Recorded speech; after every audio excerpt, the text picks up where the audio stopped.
Hi, everybody, and welcome back to Mile High Huddle SI. I am your host, Kim Becker, joined by publisher Chad Jensen. Chad, the Denver Broncos are taking on the Kansas City Chiefs this weekend, and while the Kansas City Chiefs are ranked in almost the top 10 in every offensive statistical category, the Denver Broncos are pretty much in the bottom 5. What do you think it's going to take for Drew Lock to go head-to-head with Patrick Mahomes on Sunday?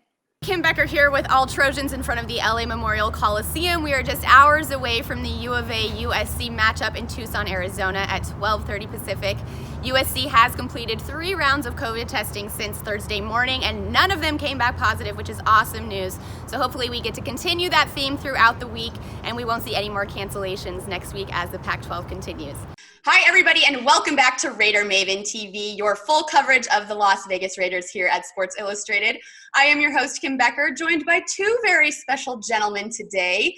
We have Josh Briscoe, the publisher of Arrowhead Report, your full coverage of the Kansas City Chiefs. And as always, Hondo Carpenter, the publisher of, you guessed it, Raider Maven. Gentlemen, how are we doing today? Thanks, Kim. Good to be here. Chad, head coach Vic Fangio gave Drew Lock 50-50 odds of starting in Week 5. But considering that his injury was to his throwing shoulder, do you think that the Broncos are running the risk of bringing him back to the field too soon? I am here with Hondo Carpenter and John Hendricks from Saints News Network. They are both at Allegiant Stadium. They just saw this game firsthand. Guys, let's talk about it. John, I'm sorry, but let's talk about this Raiders win.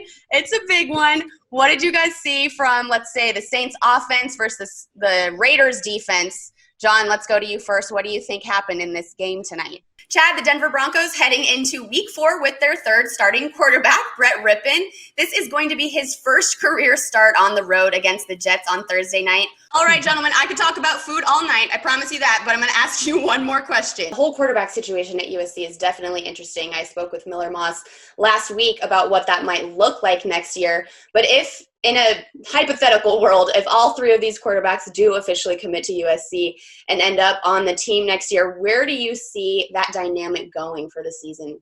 Okay, so Rachel Bonnetta, the host of Lock It In on Fox Sports, is here, and weird times, obviously, we are all dealing with. So thank you for taking time out of your quarantine life and tell me, how is it going? The Tom Brady thing has been happening for months. We've been talking about where he might go.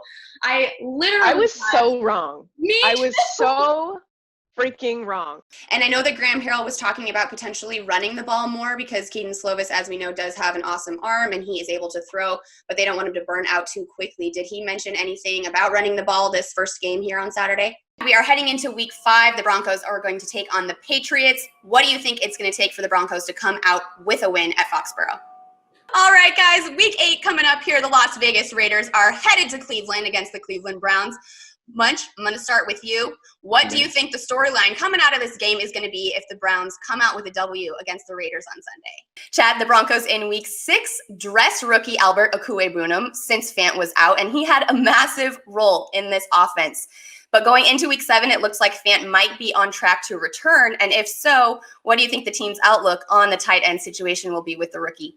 The NCAA dead period was originally extended through September 30th and has now been extended through December 31st, which means it's going to be until 2021 that we may see any in-person visits for these young athletes by coaches or recruiters.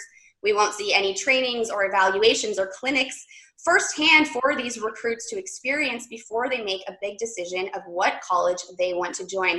Now, gentlemen, I know this is a situation that we have never really navigated before, but in your opinion, how do you think this is going to affect the 2021 recruits as this season moves forward?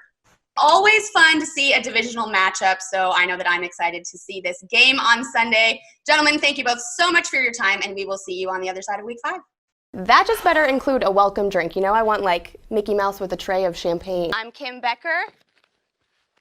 Go Dodgers!